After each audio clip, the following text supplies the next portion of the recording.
رمضان المبارک کا مہینہ آ رہا ہے، کم از کم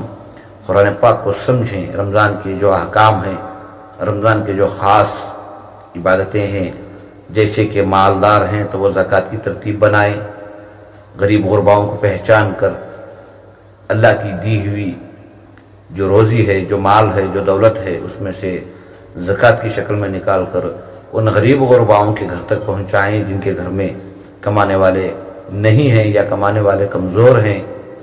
ہو سکتا ہے کہ آپ کے دینے سے ان کا رمضان کا مہینہ بہتر گزر جائے، ہو سکتا ہے آپ کے کچھ دینے سے وہ خوشی سے رمضان کے مہینے میں دل کھول کر عبادتیں کریں۔ بس اتنا خیال رکھو کہ ایک دن ہمیں اس دنیا سے جانا ہے،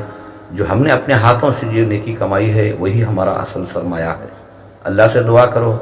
اللہ تعالیٰ اس آنے والے رمضان المبارک کے مہینے کو ہمارے لیے برکتوں والا، مغفرتوں والا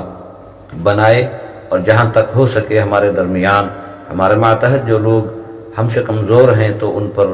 جو حق بنتا ہے وہ حق کو ادا کرنے کی اللہ ہمیں توفیق عطا فرمائے۔